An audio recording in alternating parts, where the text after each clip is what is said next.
Hello, beautiful ladies. Welcome to my YouTube channel. I'm Alana Palm, Christian trauma release and mind renewal specialist, and I help Christian women overcome overwhelm, fear, frustration, and trauma from a Christ-centered perspective. If this interests you, please continue watching. Oh, it's so nice to be with you today.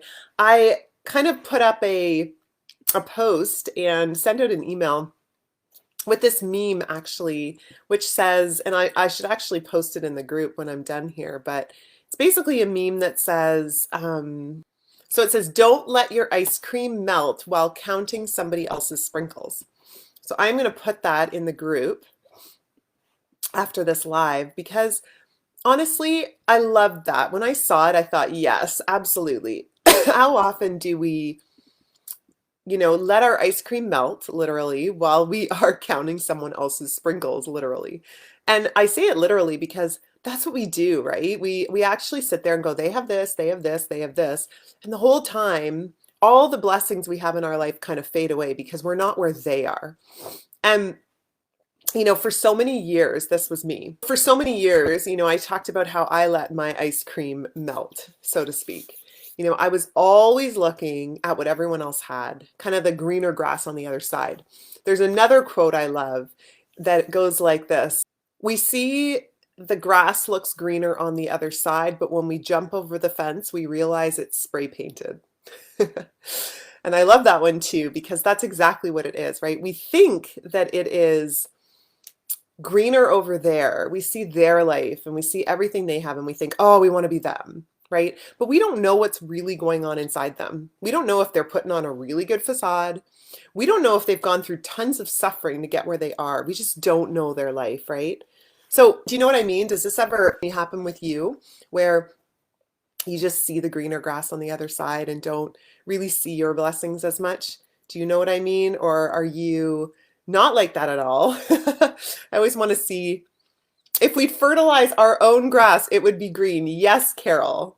That's right. Water our own lawn, right? So I don't know. Have you ever gone through this where you see another woman, maybe at church, maybe a leader in some capacity or a friend, and you think, oh, why can't that be me? Has this ever been you? If it is, put it in the comments. Put yes or why, or even tell me the story. But I'd love to know, have you ever thought that? And you kind of secretly covet her life. And you see your own in comparison as not enough. And if this is you, I want you to know I totally understand because I prayed for so long when I was young that God would, and I didn't even know God, but my version of praying was, can I have true friends? Can I have people who actually love me for me and will, invite me into the group to show me I belong, that I won't feel so alone and ostracized. And I dreamed about the day that a man would come along and he would love me for me. I didn't even know if that was possible. And I desperately desired this confidence that everyone else seemed to have, this security. Like I had a very insecure attachment style, so I was always push-pull with people. And I wanted a strong sense of self-worth, but I didn't have that. And I was constantly looking at everyone else and thinking, oh, look what they have. I want to have that too. And I wasn't focusing on me. And what I realized after a while, after many years, is that this mindset had kept me from actually seeing all the blessings in my life. I had so many blessings, but I was focusing on their sprinkles, so my ice cream was melting. And when I finally woke up to the truth, I started to see that I actually did have so much to be thankful for. That once I took the focus and changed it, I started focusing on me. It really helped my mindset change. Their grass could be fake, yeah. Maybe not their life, but someone's growth. Yeah, so maybe you don't want someone's life, but you see, oh, they've grown so much. I want what they have, which, iron sharpens iron. So if you have someone in your life where they're maybe doing a little bit better than you, that's okay, right? So there's a difference between going, oh, that's something that I would really love to have. I'm going to aim for something like that in my life, but for me, perfectly for me, versus coveting what they have. and focusing on what they have and thinking, why me? Like almost a scarcity mindset instead of an abundance mindset, because God is the God of abundance. He came so that we could have life and have it abundantly, right? So when we're feeling lack, when we're feeling scarcity, like I don't have enough, I'm not enough, there isn't enough time, money, friendships, love, whatever it is, that's all scarcity. But God wants us to focus on abundance. So abundance is saying that person has those wonderful things. I wonder if I could have that too. You know, God, bring that into my life or help me see how I can get to that point too, right? So I want to do a little, I'm curious. I don't know what room you're in right now. So, I mean, sometimes if we're on Zoom, we could do this activity and it would be a little bit better. But wherever you are right now, because I'm talking a lot about kind of mindset and what you're focused on. So when we're focused on all the things outside of ourselves and not on ourselves, right, and what we need to do, then things will be very different for us, right? Because we're actually looking outside of ourselves for something that we think we don't have inside, but we actually have everything we need inside by the power of the Holy Spirit. We just need to come into agreement with it and come in tune with it. It was where, you know, you change the frequency. I love this because you change the frequency of the radio station. You hear all this static and then you just turn the knob a tiny little bit and all of a sudden it's clear. You hear this beautiful worship music, right? So that's what we get to do. So I want you to do a little activity with me. I want you to look around your room, wherever you are, and I want you to notice everything that's blue and black. So just look around, and I want you to notice everything that's blue and black. And then I want you to put in the comments everything you see, because I don't know what you're seeing, so I'm assuming that there's something blue and black in your room. Okay, so choose blue and black. Find all the blue and black things, just scan the room and look around. And then I want you to type in the comments all of the blue and black things you see in your room. So go ahead and do that. I will do mine as well. So there are a bunch of things that I see. So what do you see that's blue and black? So now I want you to close your eyes and no cheating. I know you won't. You're all so full of integrity. So close your eyes. Don't look at all. I want you to keep them closed. And I want you to think of all of the, without looking, I want you to think of all of the red, purple, and white things in the room. Red, purple, and white. So just think about them. Don't look. Keep your eyes closed. Think about them all. Just keep thinking. And then when you're ready, open your eyes, but don't look around the room and just type in what you saw in your mind. Type in the things that you saw when you were just in your mind. Just tell me what your experience was. So a few of you saw some things, but, and I don't know how this works as well, because if we were like on Zoom, I think we'd be able to do this a little bit better. But basically, the idea behind this is when we actually focus on the blue and the black, that's what we see. Right? We have this, we tune into it, right? We're changing the frequency, we're tuning into the blue and black. So as soon as I got you to close your eyes and think about the purple, the red, and the white, you might have been able to sort of think of a few things, but because you had just focused on the black and the blue, it was harder to think of the purple, red, and white things. So yeah, so you thought of things in your room. So you could think of them, right? But you kind of had to work a little bit harder because you just spent so much time sort of focusing on the blue and black. So the idea behind this activity, and again, this might not be the best context to do it in, but what you focus on is the thing that becomes prominent in your mind. And then whatever else is going on, you don't focus on it as much.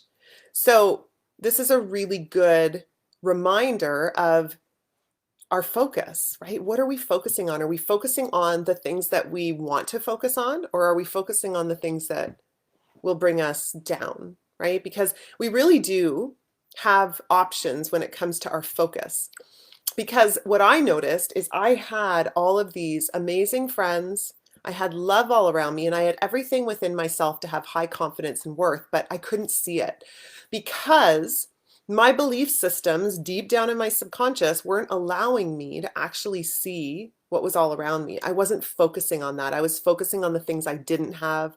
I was focusing on how sad I was.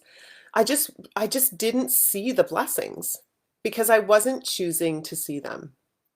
And it took conscious effort because when our subconscious belief system has been around for a long time and has created a belief that I'm not lovable, whenever anybody comes into our life and loves us, we're never going to quite believe it. There's going to be a disconnect. They could tell us every day and try to prove it in every way, but we'll go, okay, yeah, I hear that and I see it and it's great, but when's the ball going to drop? Right? When is this going to end? And so I think, you really get an opportunity to see, okay, how much am I looking for evidence for the things that I believe deep down? And are those belief systems good, or are they something I want to challenge? Because if we believe we're not lovable, not enough, ugly, worthless, all those things, right? That's from the enemy. Those are belief systems that got planted in us when we were young, and we just haven't been able to get out of them because we haven't challenged them enough, right? Which is why, and some of these women are in the Set Free Academy, like the group in there, right? You get to see what it's like to show up with a group of women who love you, accept you, don't have any judgment. They hold you through the tears, the difficulties.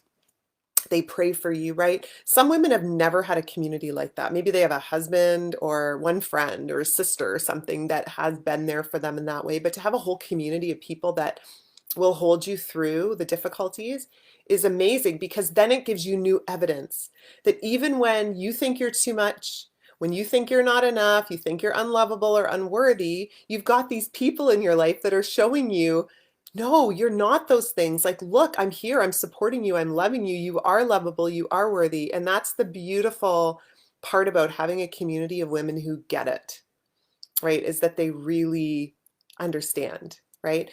And the beautiful thing is the more we search for evidence, the more we can see these things. So one of the assignments I have, some of you have already done it or been doing it in the Set Free Academy, is where you send me, well, actually, and I've switched it around a little bit, but where you're actually looking for evidence of being lovable from God, from others, from yourself, from things that happen in your life. You're looking for evidence of being lovable, worthy, enough.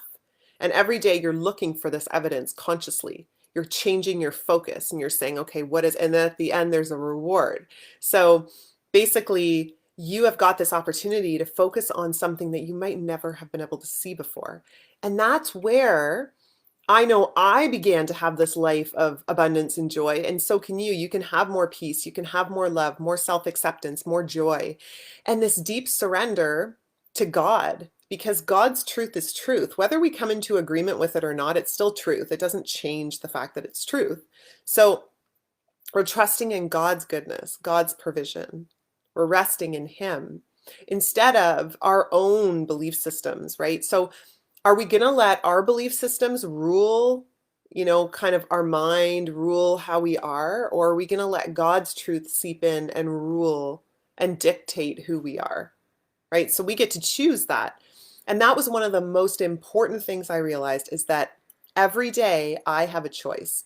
So Diane says, like, I don't tell myself I'm unworthy, even though I feel it. I don't tell myself I'm not enough, even though I might feel it. Okay, so you don't tell yourself those things, and you don't believe others. Like, you don't believe others when they say you're lovable, worthy. Is that what you mean, Diane?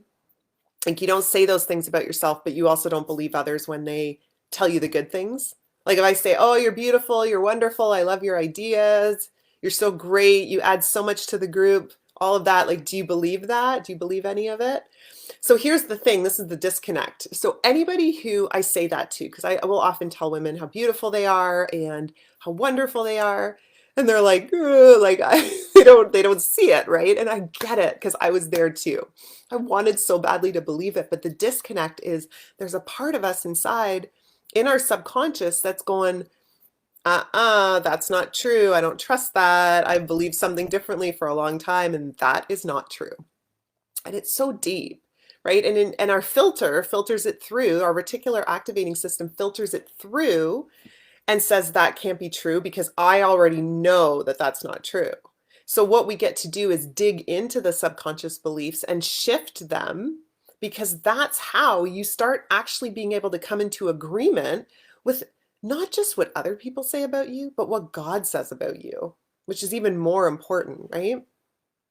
I know that I love you. I know that I think you're wonderful and special. I know that you add so much when you come into like a group conversation.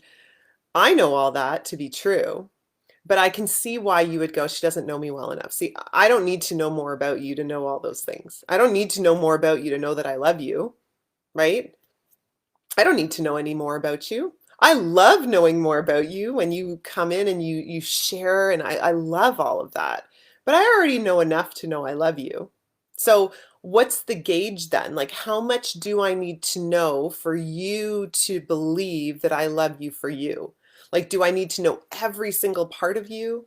Do I need to spend time with you for a year every day for you to be able to say, okay, and now I believe her? Like, what do you need to know?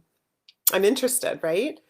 So Carol says, I am starting to be able to dismiss how I feel about myself and believe the things that God says about me. And that is amazing because that's a shift, right? And that's what we want. We want to start getting over that hump. Like we talk about being above the line, being in your cliff, right? Focusing on the responsible creative mindset instead of the victim mindset, right? And it's a mindset, right? It's just the way that we kind of like are in lack versus abundance, right? So we start to look at how do we actually come into agreement with God, right? And the thing is, like I can love people because I see the layers. I see the layers of the onion. I see that even like the brokenness or the parts of, you that you think, "Oh, I don't want anyone to see this."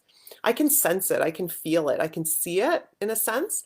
And I already know it's there and I love you for it. And I love even more when women are willing to be honest about it.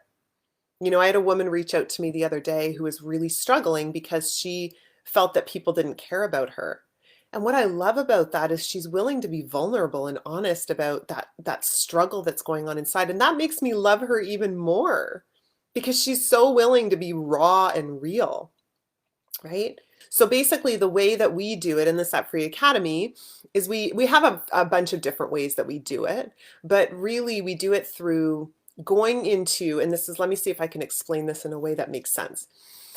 There are parts of us that kind of, when we go through trauma, when we go through abuse, when we go through difficulties in life, there are parts of us that get frozen in time almost. So basically, we create these stories about ourselves. We create this idea that we're not enough. We create an idea that, there's lack in our life and somebody's not going to love us. Like all of these things are just things that we believe about ourselves, right? And they all come from experiences that we've had when we were younger. So the idea behind getting into the subconscious beliefs is to figure out what's going on beneath the surface. And I use some different modalities to do it.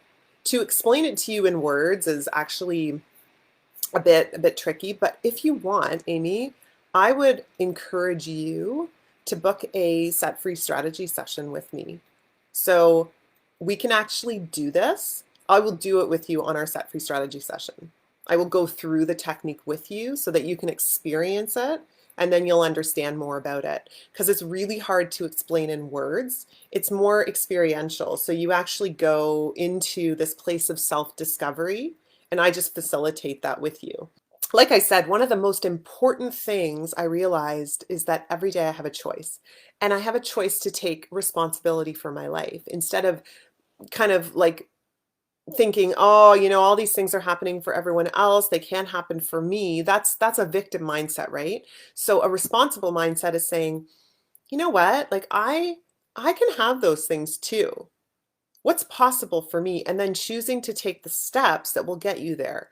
So what do you get to do? Maybe you get to go to therapy. Maybe you get to find a coach, maybe a program like the Set Free Academy, which the whole idea behind it is that you get to overcome these things without spending years talking about your problems. Like we want to get to the heart of the matter and get you shifting quickly because we don't want you to stay in that place anymore. Right. So it's not about talking about your problems for, I've had women come into the Set Free Academy that have sat in therapy for decades talking about their problems and they come in and within a few months they're going, oh my gosh, like why is this only taking a few months? Why did I spend all those years in therapy? Right. And sometimes people take longer. It depends on the trauma that they've been through. Sometimes it'll take people 4 or 5 months, 12 months, and maybe even a little bit longer to shift. That's why the program is longer, but it's not years long, right? Because we don't want it to take that long for you. We want to help you find new evidence quickly. Other people's opinions is none of our business if they're negative. What really matters is what you think of yourself. Yeah. And so other people's opinions, we can take them with a grain of salt. So now if somebody thinks something negative about me, I know my identity and worth in Christ. And that's really the key. When we are rooted and grounded in that, what people say about us, it doesn't matter as much. Even the positive doesn't matter as much. It's nice, but we don't need it. We don't crave it. We go, okay, you know what? I know who I am. So everything that comes in is just either an added bonus or something I'm choosing to just let go by, like in the Matrix when he like avoids the bullets. Whoosh, whoosh. It's like those negative comments, you just go whoosh, whoosh, like they don't mean anything, right? Or if somebody says something, you can go, maybe I can take a look at that. Somebody said that I talk too much. Do I talk too much? God, do I talk too much? If I do, just reveal it to me, please. And then you move on, right? Because you don't have to hold on to those things, right? So it's all about getting rooted and grounded in our identity and worth in Christ, being who he created us to be, coming into agreement with that, and then you will just be able to process everything that's coming in so differently. Circumstances, relationships, people, words, everything comes in differently because you know who you are. So really, when you have a different lens, you just reap the benefits of seeing the world differently. You reap the benefits of seeing it through abundance, just changing that lens, changing the frequency. So don't get me wrong, because I'm still a work in progress and I still get to do the work I do with my clients every day. I'm always going deep into my own stuff that pops up. I still have triggers that come up from my traumatic past.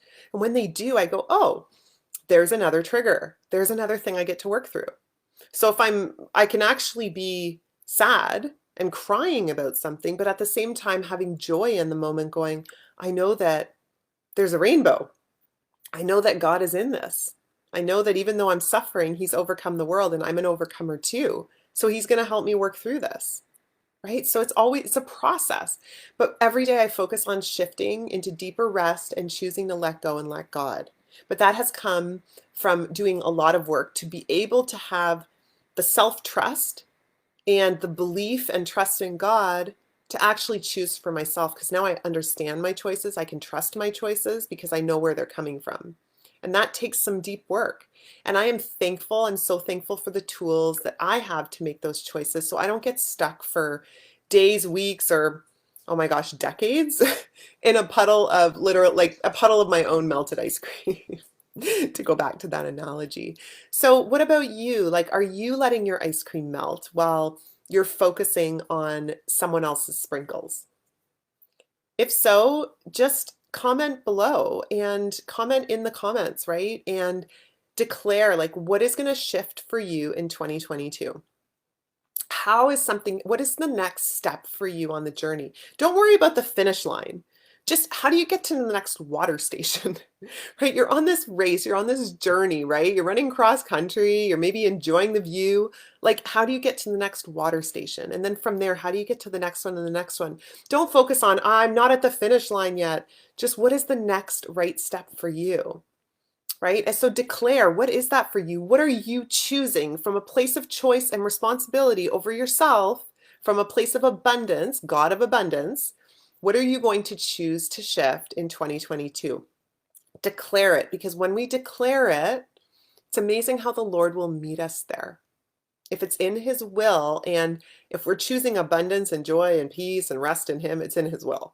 So he is going to meet you there. You are a co-worker with him. So how will you choose to look for the sprinkles of blessings in your own life? Because you will find what you're looking for. So thank you, ladies, so much for being here.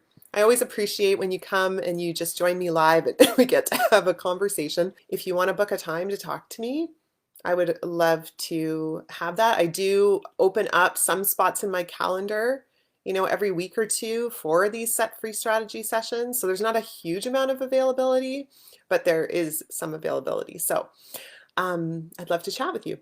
And thank you, ladies. I love you all, whether you believe it or not. Had to throw that in there. But you are beautiful. You are worthy, you are lovable, you are perfect just as you are, and you have everything you need inside you for healing, for transformation, to have that abundant life of joy, peace, and freedom with the Lord. So keep declaring what you want in His will, and I just believe He has so much more for you. So have a wonderful day, and I will see you soon. Bye. Thank you for watching. If you felt connected to this content and it helped you in some way, please like, subscribe, and share this video. Also, check the description below for some special gifts just for you. See you in the next video.